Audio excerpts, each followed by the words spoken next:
Assalamualaikum warahmatullahi wabarakatuh. Waalaikumsalam. Halo Sobat Sarjana di seluruh Indonesia, kembali lagi dengan saya Tri Asih Kartikowati dalam podcast PP ISNU. Episode podcast kali ini sangat spesial sekali karena dalam rangka memperingati Hari Pendidikan Nasional, PP ISNU mempersembahkan podcast dan dialog dengan tokoh yang sangat berpengaruh di dunia pendidikan nasional dan perguruan tinggi. Namun sebelumnya, Sobat Sarjana jangan lupa untuk follow, subscribe, dan like YouTube ISNU Channel. Jangan lupa ya Sobat Sarjana di seluruh Indonesia. Baik Sobat Sarjana, hari ini kita akan membahas tema yang sangat penting, yaitu arah pendidikan tinggi dalam pembangunan nasional. Kalau kita bicara tentang pembangunan nasional, seringkali yang terbayang adalah infrastruktur, ekonomi, atau kebijakan pemerintah. Tapi ada satu fondasi penting yang sering luput dari perhatian, yaitu pendidikan tinggi. Alhamdulillah telah hadir bersama kita. Saat ini beliau adalah sosok akademisi sekaligus pemimpin pendidikan yang memiliki dedikasi tinggi dalam memajukan dunia pendidikan dan perguruan tinggi di Indonesia. Dan hari ini kita berkesempatan langsung silaturahim dengan beliau, merupakan sosok yang berada di garda terdepan dalam melakukan transformasi pendidikan tinggi di Indonesia. Beliau adalah Rektor Universitas Negeri Jakarta, Bapak Profesor Dr. Komarudin MSI. Halo Bapak, apa Halo, kabar? kabar baik, Nggih, alhamdulillah. beliau Alhamdulillah. juga salah satu Dewan Ahli Pimpinan Pusat Ikatan Sarjana Nahdlatul Ulama. Ya, Baik, terima kasih sudah hadir Prof. sama-sama Dan Mbak kami juga Asih. diizinkan Ya, berkunjung di kampus terbaik Universitas Negeri Jakarta. Walaupun secara virtual, Sobat Sarjana ini tidak mengurangi rasa semangat kita untuk berkhidmat di Nahdlatul Ulama. Baik Prof, tak kenal maka tak sayang nih iya, Bapak Prof iya, Rektor. Alangkah iya Mbak. lebih baiknya Bapak Prof Rektor untuk jauh lebih dekat dengan Sobat ISNU, silakan Bapak untuk memperkenalkan diri Ah, dan berbagi pengalaman hidupnya sampai sejauh ini bisa menjadi seorang rektor perguruan tinggi ternama dan unggul di Indonesia. Monggo Prof. Iya, baik. Terima kasih Mbak Asih. Nggih. Ini kesempatan luar biasa bagi saya sebagai orang kampung ya yang merantau ke Jakarta, kemudian ya sekarang beri amanah menjadi rektor UNJ dan Alhamdulillah. sekarang duduk bersama Mbak Asih untuk acara Masya podcast Allah. khusus Nggih, ISNU ya. nggih. Jadi kami senang sekali. Jadi kalau saya ingin memperkenalkan mungkin lebih pasnya ya mengenalkan asalnya juga ya, Nggih, boleh karena Pak. saya orang kampung, saya dari Indramayu, Masya Allah, masyarakat Indramayu. ya. Jadi tepatnya saya lahir di Desa Bulak, Bulat. Kecamatan Jatibarang, Kabupaten Indramayu, Jawa Barat, dan saya lahir di sana ya namanya desa ya, pasti suasana desa dalam kehidupan desa yang penuh keterbatasan dan saya lahir dalam kondisi keluarga yang memang terbatas, sangat terbatas. Orang tua saya petani, petani kecil tentunya. Orang tua saya dua-duanya tidak sekolah. Masya Allah. Kemudian ya paling belajar-belajar sama guru-guru ngaji biasa gitu. Jadi mengenal kalau huruf Arab. Tapi kalau yang Latin dan lainnya enggak. Kakak saya pun yang dua tidak lulus SD, yang satu lulus SD, yang satu jadi guru bahkan sudah jadi sarjana. Jadi yang nekat merantau saya. Nah, hanya saya Masya ke Allah. Jakarta, yang lainnya semua di kampung. Jadi memang saya asli wong deso ya dan sampai sekarang pun saya hampir tiap bulan pulang Pulang. kampung. Paling tidak sekarang kalau orang tua nggak ada ya ziarah. Nggih. Itu tradisi NU seperti itu dan saya tidak mau lupa dengan masa lalu ketika kuliah tiap bulan kan pulang gitu ya, ngambil jatah sedikit, sampai akhirnya saya kerja di sekolah. Jadi sambil kuliah dulu sambil kerja dan alhamdulillah di tahun kedua menjelang 3 itu sudah ada pendapatan dan alhamdulillah saya di IKIP Jakarta masuk 84 lalu ikut 84. tes ya tes lagi 85 itu PPKN. Kalau 84 saya di D2. D2. D2 keterampilan PKK. PKK. Kalau joknya tuh ya perempuan kurang kerjaan. Jokesnya Tapi ya. keterampilan PKK dulu itu untuk guru-guru SMP. SMP. Untuk mata pelajaran PKK, dan 1 tahun saya berusaha bertahan, tidak bisa bertahan, saya pindah ke prodi lain karena saya D2 tidak bisa pindah, akhirnya 85 tes lagi dan memilih PMPK. Ternyata jodoh saya di situ. Alhamdulillah ketika kuliah saya juga aktif di kemahasiswaan sampai ketua Racana atau ketua Pramuka IKIP Jakarta tahun 88-89. Sebelumnya saya sekretaris HMJ tahun 86-87, lalu 88-89 saya merangkap di ketua komisi BPM saat itu. Tapi saya juga ngajar tuh, jadi kuliah, aktif kemahasiswaan dan ngajar. Luar biasa Jadi ini, Prof. ya trisula lah, bagi saya itu trisula.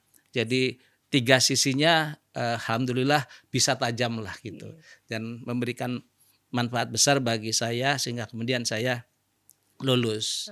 Nah, kebetulan karena saya aktif, jadi saya dikenal oleh pimpinan IKIP Jakarta. Bu Koni waktu itu rektornya, dekannya Pak Hasan. Kemudian kebetulan saya juga lulus terbaik waktu Masya Allah, tahun luar biasa. tahun 90 ya. Lulus terbaik, akhirnya saya dipanggil oleh dekan, mau nggak jadi dosen katanya. Ya mau lah. Betul, siapa Orang yang mau kampung ya, Prof? gitu kan. Mana berani nolak. Alhamdulillah itu luar biasa. Jadi luar biasa. Kemudian ya saya memang bertekad kalau saya duduk atau ada di organisasi atau di tempat tertentu, saya memang harus serius, harus memberikan manfaat. Kalau sekarang orang menyebutnya harus memberikan legasi. Dan alhamdulillah baru 2 tahun saya udah jadi sekjur. Nggak lama kemudian jadi kajur. Keren sekali, Prof. Kemudian jadi WD 4 sebentar, kemudian kepala pusat di LP2M, lalu jadi dekan, kemudian jadi WR2, dan terakhir rektor. Enggak ada lagi jabatan tertinggi selain rektor di perguruan tinggi. Kira-kira singkatnya seperti itu. Luar biasa, keren sekali Sobat Sarjana pengalaman dan asal muasal beliau. Ternyata beliau berasal dari Indramayu ya. Asli wong Indramayu. Panas gak, Pak? Ya lumayan. Salah satu motivasi saya mau kuliah itu karena panas. Dan gitu. Aktivitas bertani itu sungguh menyiksa. Ya, menyiksa dalam pengertian panas-panasan gitu kan, gatel gitu kan. Dan ya jujur saja penghasilannya tidak terlalu besar tidak sedemikian, tapi hanya cukup saja untuk makan. Betul, alhamdulillah. Makanya ya Pak ya. Motivasi kami harus lebih dari sekedar bertani. Makanya saya menekuni pendidikan dan alhamdulillah. Berangkat ke kota. Ya, berangkat ke kota. Ngomong-ngomong nih Sobat Sarjana, beliau ini kan lahir di Indramayu 1 Maret tahun 64 gitu, Prof. Betul. Jadi zodiaknya ini beliau Pisces gitu. Halo Sobat Isnu yang zodiaknya Pisces, luar biasa ya. Oke. Dalam perjalanan hidup Bapak Prof Rektor ini tentunya mengalami dinamika dan lika-liku yang tidak mudah. Coba ceritakan kepada Sobat Sarjana, Prof, hal menarik apa yang pernah dialami oleh Bapak Prof Rektor? Monggo. Banyak ya. Hal yang menarik itu ya ketika kuliah ya. Kuliah itu kan saya serba keterbatasan. Makan dijatah. Makan tuh 200 rupiah. 200 rupiah sekali makan itu, kalau waktu itu ayam nggak dapet. Daging nggak dapet. Hanya tempe 1 potong atau tahu 1 potong. Masya Allah, dan itu makan tuh. Ya, dan sehari 2 kali. Dijatah begitu. Jadi sehari paling tidak 500 rupiah. Dan ya jujur karena saya punya semangat untuk berhasil, akhirnya saya tetap harus bertahan. Dan yang paling berkesan adalah ketika pertama kali di Jakarta itu saya tinggal dengan satu ruangan itu mungkin 3 kali 3,5, 1 petak itu 12 orang kurang lebih ya. 12 orang. Bareng tukang beca, sopir bajai, supir taksi. Luar biasa. 12 orang. Sehari seminggu saya bayar 200 rupiah. Gitu. Dan alhamdulillahnya karena tidak tidak bareng lah Ya, tinggal di kamar itu, ya saya bisa belajar juga, belajar dengan bisa mereka, belajar. Prof. Dan sebelah ruang itu ya namanya juga pinggiran rumah gitu ya, ada petak pinggiran rumah, sebelahnya tuh kakus, kamar mandi. Nggih. Jadi tiap hari tuh bau-bau begitulah, Betul. bau-bau begitulah. Itu sampai saya masuk Juli, Agustus, September sampai Oktober. Oktober. Oktober ada adik sepupu saya sopir taksi. Dia manggil saya kan Kang, walaupun umurnya jauh lebih tua dari saya. Kang, Siap. Kang tidak cocok di sini. Lebih baik gabung sama guru-guru sama mahasiswa dari Indramayu juga. Dari Indramayu. Jadi di Oktober itu saya dikenalkan dengan teman-teman, ada Kang Suryadi lah, itu almarhum sekarang tuh mantan kepala SMP sekarang. Terakhirnya kepala SMP. Ada Yosep, ada yang lain-lain juga sudah jadi guru. Akhirnya saya pindah tuh tempat kos juga itu, satu rumah namanya Wirog. Wirok namanya. Wirog itu tahu ya tikus. Iya, tahu. Tikus besar Iya, gitu. tikus besar Sebut yang Wirog. mengerikan. Dari situlah akhirnya saya lebih fresh lah, lebih leluasa untuk belajar. Kalau sebelumnya walaupun kondisi begitu, ya saya tetap semangat belajar karena zaman dulu kan ada penataran P4 tuh. Betul. Saya tinggal di kamar yang satu petak itu. Satu petak. Bikin makalah segala macam itu dalam kondisi keterbatasan. Terbatas. Ya bikin situ. Alhamdulillah. Dan dulu kan belum diketik, masih tulis Betul, tangan. Jadi tulis tangan Pak. aja, yang ngetik kan di panitia Iya, itu panitia, zaman mesin itu. ketik. Jadi alhamdulillah produktif juga. Dan dulu ya alhamdulillah dalam kondisi begitu bisa juara 2 juga itu. Ya, Masya Allah. Saat Keren itu. banget nih, Prof. Saya juara dalam kondisi keterbatasan. Keterbatasan. Dan yang berkesan lagi ketika saya selain yang tadi aktif ya di kemahasiswaan, kemudian akademik, ya saya tuh ngajar. Ya, karena memang saya dari SPG ngajar. Dengan ngajar saya akhirnya dapat penghasilan. Dan karena saya ada orang kampung dan saya ngajarnya di Semea. Di Semea itu banyak anak-anak tidak mampu, kebanyakan. Hampir sama dengan kami dulu lah. Dan banyak orang tuanya yang broken dan sebagainya. Banyak kan orang Betawi. Di situlah panggilan sebagai pendidik luar biasa di situ. Dan saya benar-benar membina benar di sana. Saya membina Rohis, majalah dinding, Pramuka, PMR. Saya ikut sepenuhnya membina di sana. Karena saya pengen mereka juga berubah. Sama dengan saya juga pengen berubah. Sehingga akhirnya ya alhamdulillah saya juga dikenal di sana selain sebagai guru. Ya pembina kesiswaan. Sampai sekarang anak-anak itu masih ingat saya. Masih terutama di Pramuka ya masih ngundang saya dan sebagainya. Iya, panggil sebagai kakak. Nah itu yang luar biasa ya, dari situlah akhirnya saya juga dari sisi keuangan alhamdulillah terbantu. Alhamdulillah. Ya, akhirnya awalnya tidak stop ya, orang tua tidak stop, tapi lama-lama saya stop juga karena saya udah cukup gitu dari pendapatan itu. Nah, itu pengalaman yang sangat menarik ya bagi saya untuk bisa lulus ya, dan lulusnya juga alhamdulillah lulusan terbaik juga saat itu di Fakultas IPS dulu namanya. IPS. Fakultas Pendidikan Ilmu Pengetahuan Sosial. Nah, karena terbaik itulah akhirnya saya dipanggil sama dekan langsung. Dan ternyata Pak Dekan ini sudah rundingan kayaknya dengan Kajur. Komar mau nggak jadi dosen? Mau, saya bilang. Mau gitu. Walaupun awalnya diem aja, malu-malu gitu. Malu. Kalau mau hubungi Kajur. Ternyata Kajurnya sudah siap di ruang jurusan itu. Akhirnya ya kami proses. Karena saya ikatan dinas, maka tinggal rekomendasi dari Kajur, dekan dan Bu Koni sebagai rektor. Makanya saya nggak lama jadi PNS. Lulus 90, Oktober diproses tuh tahun 90. 1 Maretnya sudah keluar SK. Alhamdulillah. Ya, alhamdulillah. Karena ikatan dinas sama itu. Masya Allah. Nah itu paling berkesan saat itu. Setelah itu banyak juga, tapi nggak usah saya ceritakan semua. Luar biasa, Sobat Sarjana. Beliau bukan hanya seorang rektor, tetapi beliau memang pengajar sejati ya. Ini menjadi kisah inspirasi Ya buat lebih tepatnya kita. pendidik, Mbak. Oh, pendidik, oke ya, lebih Kalau tepatnya pengajar pendidik. kan ngajarin doang. Iya, pendidik Kalau pendidik sejati. banyak Iya, aspek gitu. betul, Iya. luar biasa. Beliau tidak pantang menyerah walaupun Hmm, dari keluarga yang Tidak kurang mampu. mampu. Iya, jadi jangan patah semangat buat seluruh sobat Ya, sarjana betul yang itu. hari ini sedang Betul. berjuang. Betul. Baik, sobat sarjana, memasuki tema pembahasan kita, bicara tentang Hari Pendidikan Nasional bukan hanya sekedar seremoni tahunan, Betul. tetapi momentum refleksi. Kita diingatkan kembali pada semangat Ki Hajar Dewantoro Ya. bahwa pendidikan adalah proses memanusiakan manusia.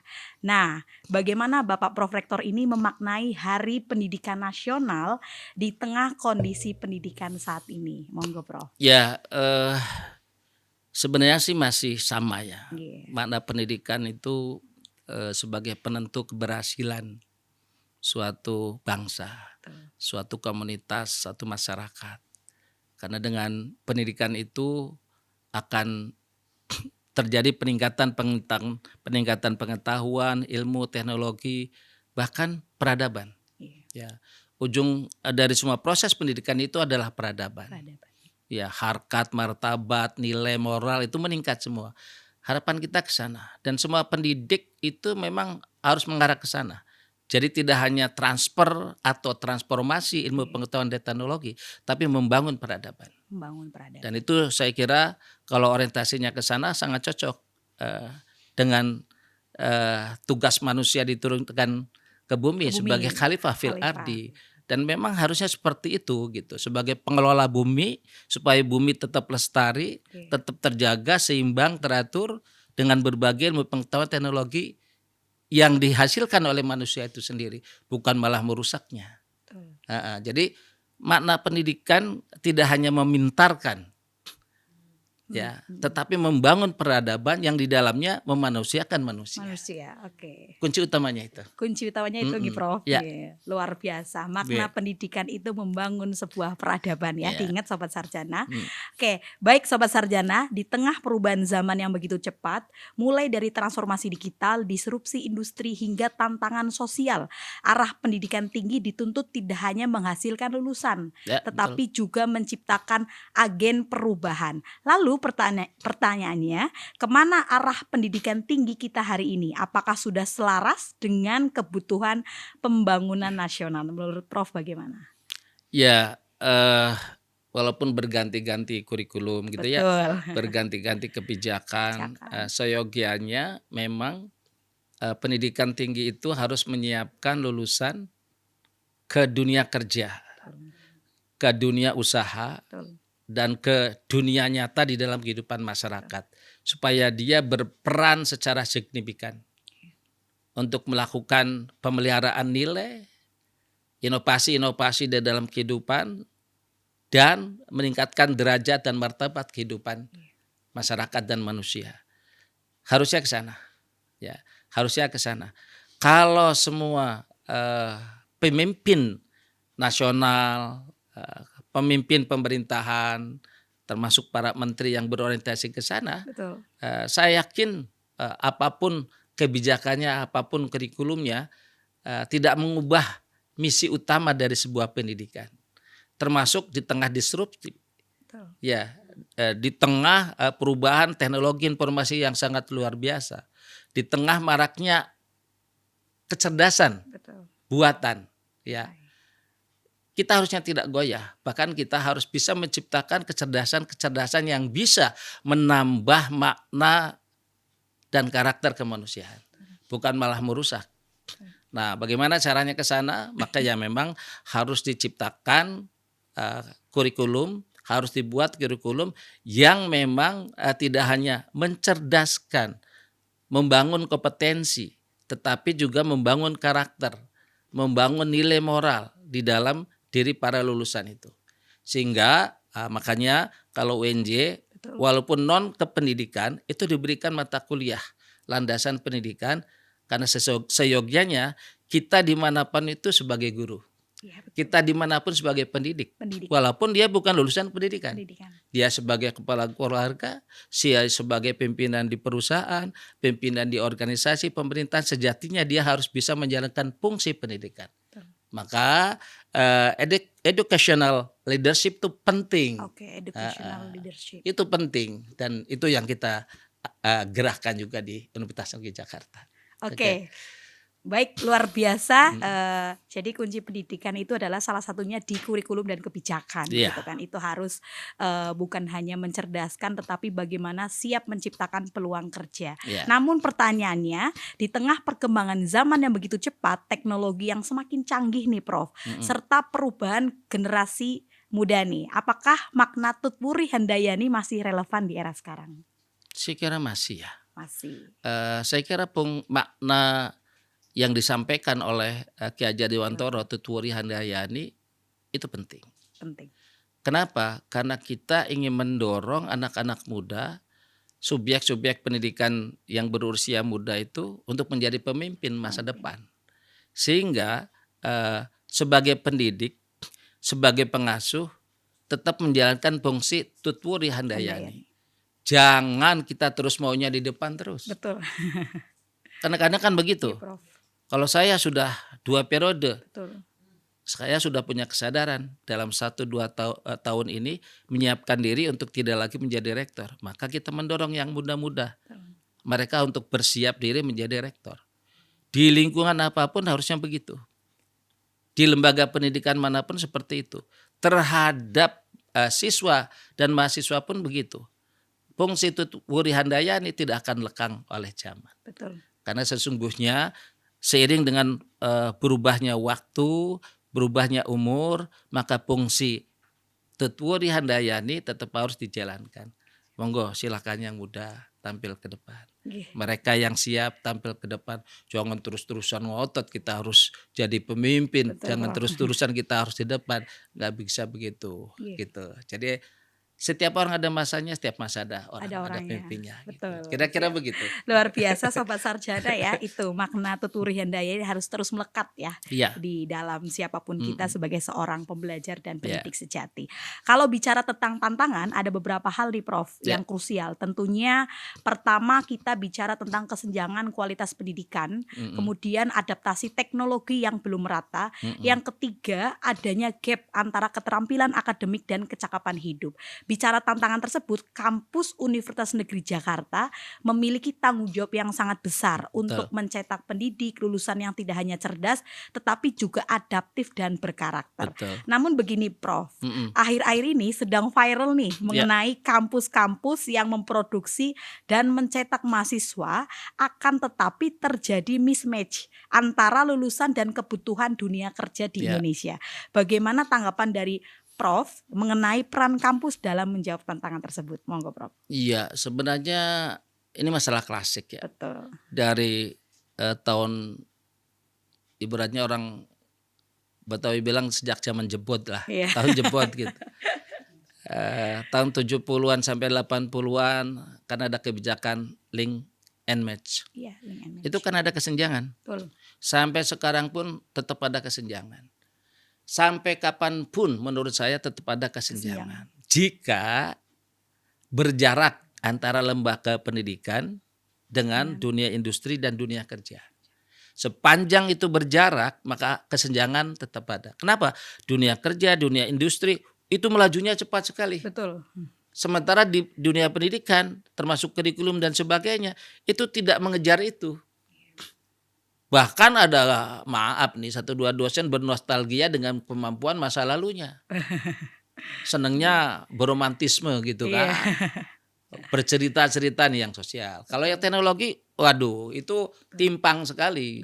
Maka jarak itu harus didekatkan. Walaupun tidak rapat betul didekatkan. Nah syukur-syukur kalau ada berkelindan antara fungsi pendidikan dengan dunia kerja. Dengan apa? Ya sekarang disebutnya adalah TEFA, Teaching Factory. Ya, Teaching Factory.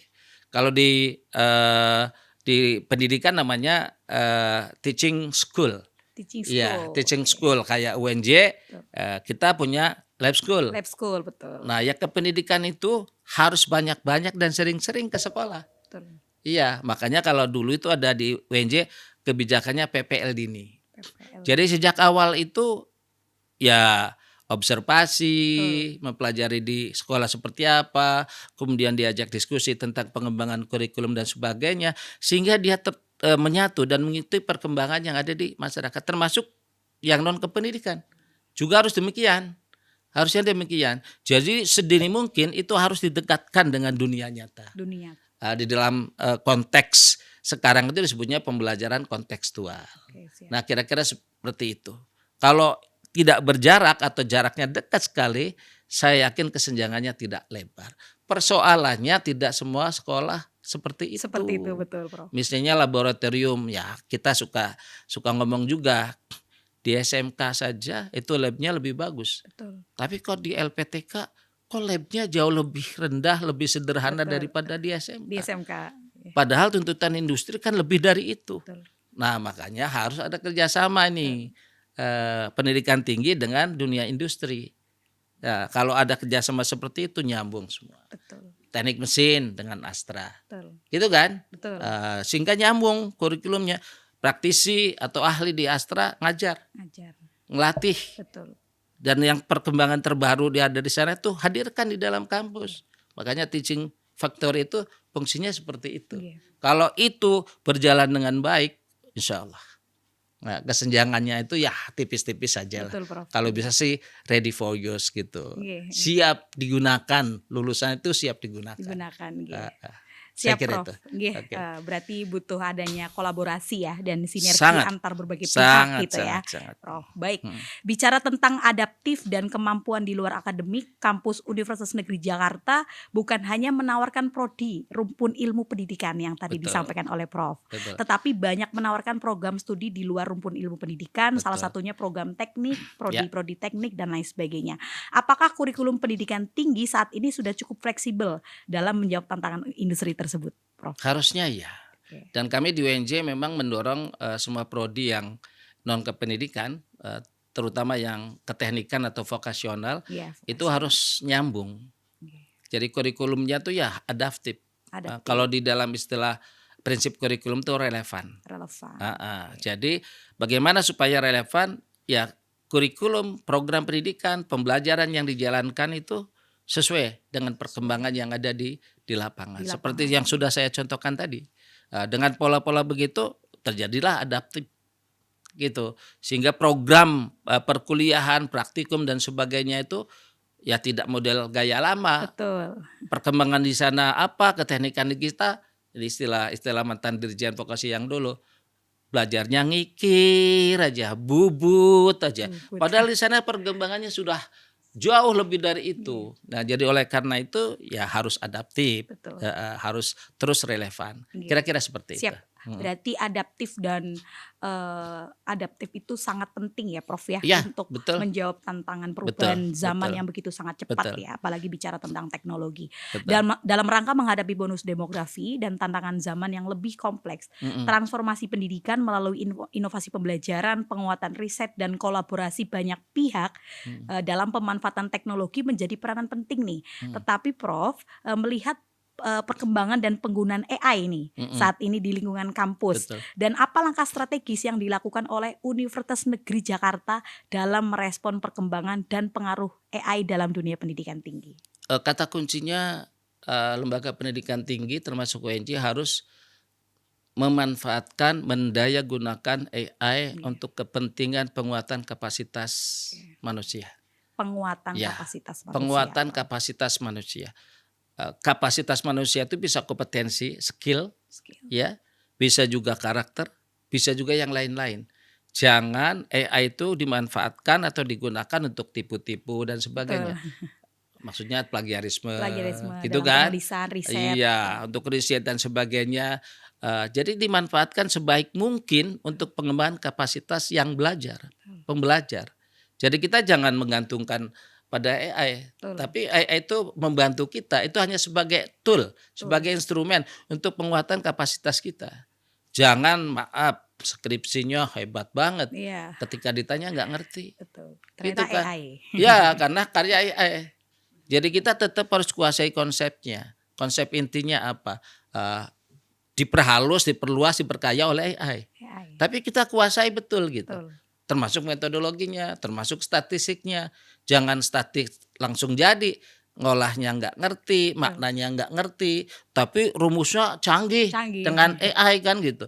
Itu namanya menipu diri itu. Betul. Jangan sampai seperti itu. Dan di semua lembaga pendidikan memang harus begitu. Dan tidak boleh diharamkan. Betul. AI sangat manfaat. Tapi kita jangan ditipu, diperdaya, dikerdilkan oleh AI. Betul. Saya kira itu. Sepakat Prof ya. Mm-mm. AI juga kita harus manfaatkan dengan baik ya Prof ya. Betul. Tetapi jangan sampai mengkesampingkan tugas kita Ya. gitu kan sebagai seorang akademik. Ya. Jadi begini Prof, Universitas Negeri Jakarta merupakan salah satu kampus besar dan unggul di Indonesia yang telah banyak menghasilkan sumber daya manusia yang berkualitas, Ya, tentunya insya Allah. berkarakter. Lalu dalam konteks yang lebih luas, bagaimana sebenarnya peran perguruan tinggi dalam hal ini Universitas Negeri Jakarta dalam mendorong pembangunan daerah? Gitu. Mungkin Ya. bisa jelaskan kepada Sobat Sarjana. Prof. Oke, ini yang sudah dilakukan oleh UNJ sejak lama. Ya, dan saya kira bukan hanya UNJ. Dengan jargon sekarang kampus berdampak, Betul, kampus lebih pas berdampak. lagi. Oleh karena itu, kami sudah mendorong secara konkret ya, riset-riset yang dilakukan oleh dosen, pengabdian masyarakat yang dilakukan oleh dosen itu berbasis pada masalah dan kebutuhan nyata dari masyarakat. Oke.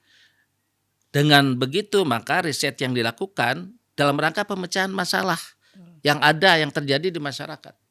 Termasuk juga pengabdian masyarakat, tidak didasarkan keahlian dosen semata-mata. Betul.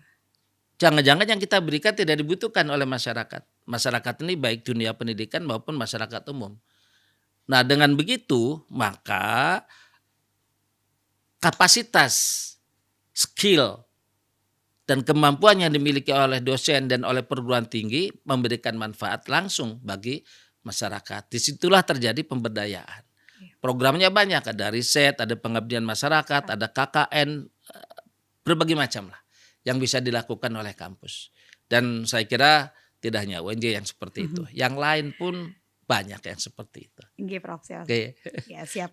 Luar biasa Sobat Sarjana, Universitas Negeri Jakarta yang tadi sudah dijelaskan oleh Prof, dikenal Boleh sebagai... saya contohkan yang boleh, yang Prof. lebih konkret, Ya, misalnya boleh, Prof. kami sudah melakukan upaya pengembangan desa wisata di Cisaat Subang. Cisaat Subang. Itu sudah berarti sekarang sudah tahun ke-6. Desa wisata Prof. Ketika tahun ke-3 dan ke-4 itu ada semacam penilaian lah dari Kementerian Pariwisata, alhamdulillah juara 3. Luar biasa. Juara keren 3. Sekali UNJ. Ya. Kemudian kami juga ya ini karena kebetulan juga saya orang Indramayu ya. Betul. Seorang Indramayu, kami memandang di Indramayu ini kan IPM-nya rendah, penduduknya juga termiskin se-Jawa Barat, pendidikan juga rendah, kesehatan juga rendah. Kami perlu bantu di sana.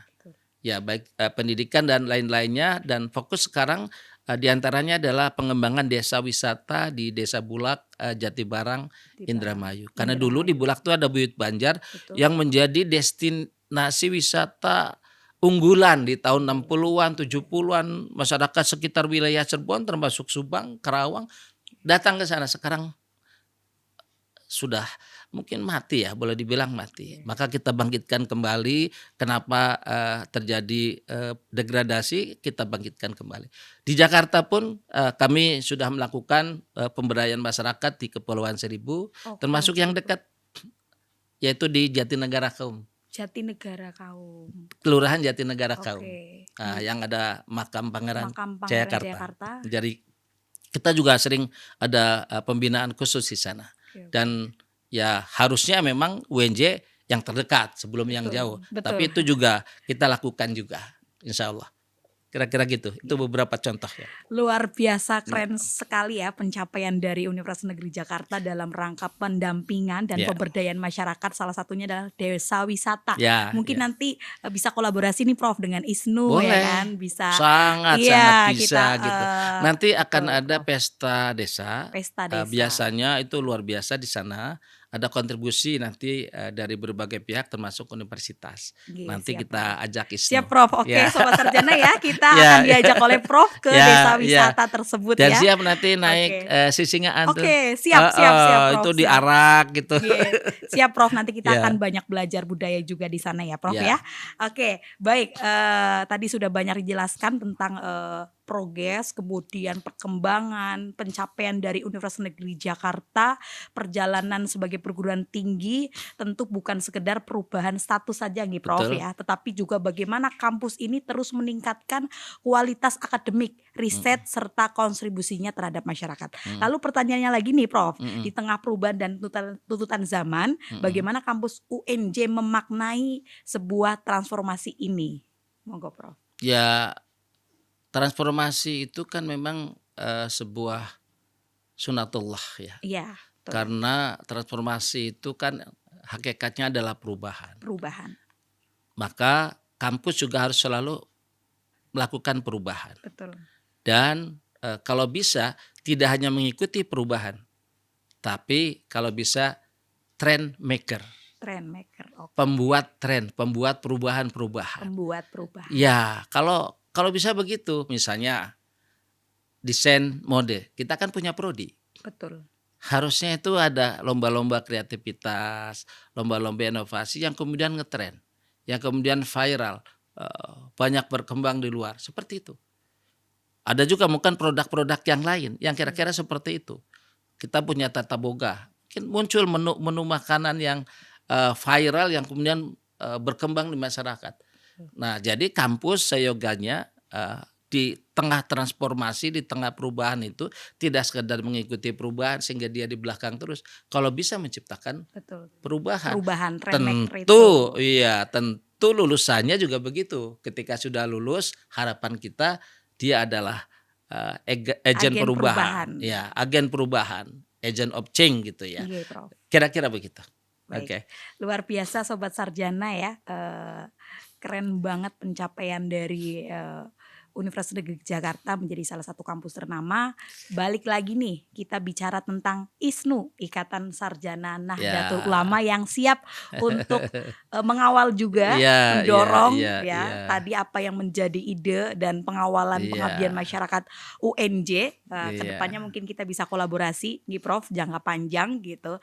Jadi karena kita bicara ISNU, bagian dari organisasi terbesar dan memiliki kontribusi di berbagai bidang juga, Iya. Prof.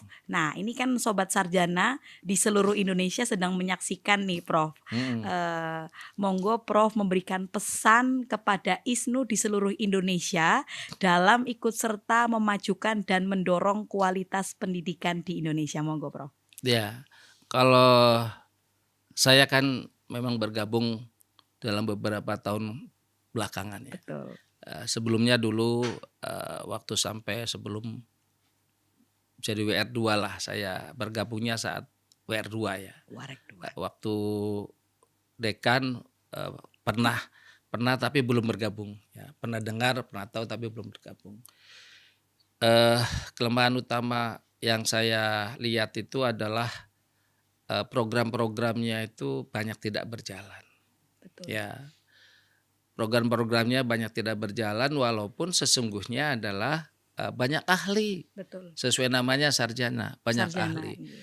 Jadi langkah yang utama harus dilakukan adalah konsolidasi. Konsolidasi. Ya, konsolidasi kepakaran, konsolidasi keahlian untuk kemudian ditransformasi memberikan fungsi perubahan untuk berbagai bidang sesuai keahliannya masing-masing. Katakanlah seperti ITSMI. Ya, Prof. itu kan sebenarnya hampir sama. ITSMI itu dari nasional sampai daerah ada. Lalu dia punya program langsung menyentuh ke masyarakat. Misalnya konkret lah, ketahanan pangan. Apa yang sudah dilakukan sih? Betul. Untuk membantu menyukseskan ketahanan Pangan di Indonesia. Katakanlah apa sih? Ya sini kan banyak orang kampung nih. Betul. Bagaimana kita membantu petani-petani yang di kampung, mengkonsolidasikan mereka supaya mereka berdaya, mereka petaninya berdaya. Artinya petani itu tidak hanya dia melakukan aktivitas rutin saja. Betul. Kebanyakan itu kan buruh, ya. kebanyakan masyarakat di pedesaan itu kan petani kecil. Betul. Nah, kita membantu. Misalnya ada kesempatan Koperasi Merah Putih nih. Iya, KDMP. Ya, gimana kita membantu mendorong untuk bisa berkembang dan memberdayakan masyarakat Betul, daerah. Komoditas yang dijual oleh Koperasi Merah Putih difasilitasi atau diberdayakan oleh ISNU ini. Betul. Terus bergabunglah melakukan pendampingan di berbagai levelnya. Sehingga dengan demikian ada kontribusi nyata, kontribusi yang signifikan dari ISNU terhadap program-program pembangunan, program-program pemberdayaan masyarakat. Saya kira itu saran saya. Mulailah dari yang sederhana aja, Prof. gitu. Dari yang terkecil ya, Prof. Dari ya? yang kecil. Di lingkungan kita. Di sendiri. lingkungan yang sempit, yang kecil pun nggak jadi masalah. Tapi bukan pribadi-pribadi, yang saya harapkan itu kelembagaan. Kelembagaan, kelembagaan. gitu, Prof. Ya. Kalau pribadi-pribadi mungkin sudah ada, sudah banyak. Tapi gitu. secara kelembagaan ini yang harus dilakukan. Iya. Oke. Jadi ISNU tidak hanya sekedar tempat berhimpun, Betul. bersilaturahmi, bercanda-canda dengan teman lama. Nah, tidak hanya itu. Betul. Baik, makasih. Mohon maaf Oke. ini. Otokritik untuk saya sendiri. Luar biasa ya. Ini juga menjadi PR kita bagaimana kita melakukan konsolidasi kepakaran ya. Untuk bisa terus berdampak terhadap masyarakat. Terakhir nih, Prof. Ya. Apa pesan Bapak Prof Rektor untuk para pelajar, mahasiswa, pendidik serta kader ISNU di Hari Pendidikan saat ini? Monggo, Prof. Ya, saran kami sih lakukanlah sekecil apapun yang memberi kontribusi nyata bagi masyarakat sekitar. Iya, Prof. Siap. Saya kira itu. Oke, baik. Masyarakat kita saat ini butuh bantuan. Iya, siap, Prof. Butuh bantuan, sangat membutuhkan. Jadi sekecil apapun dalam lingkungan apapun, bantu mereka. Iya, siap, Prof. Ya, saya kira itu. Siap, Terima kasih. Prof. Lakukan hal yang paling terkecil untuk masyarakat ya. Ingat, Sobat Sarjana di seluruh Indonesia. Dan bermanfaat. Serta berdampak nih, Dan Prof. berdampak. Siap, Prof.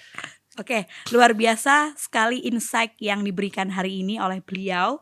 Terima kasih banyak Bapak Prof. Dr. Komarudin MSI atas waktu dan inspirasi yang sangat berharga untuk Mbak. Sobat Sarjana di Indonesia. Semoga Bapak Prof Rektor sehat selalu dan senantiasa sabar dalam membimbing serta mengarahkan kita ISNU untuk terus ikut andil dalam pembangunan bangsa. Baik Sobat Sarjana, semoga peringatan Hari Pendidikan Nasional kali ini bukan hanya seremoni saja, tetapi juga menjadi pengingat bahwa pendidikan adalah kunci masa depan bangsa. Saya Triasih Kartikawati bersama Prof. Dr. Komarudin MSI pamit undur diri. Sampai jumpa di episode podcast PP ISNU berikutnya. Dan izinkan saya berpantun, pergi ke warung beli bakso. Cakep. Baksonya panas, kuahnya mantap. Artinya. Kalau ada kata yang kurang pas, mohon dimaafkan ya sobat. Namanya juga manusia, bukan Google yang selalu tepat.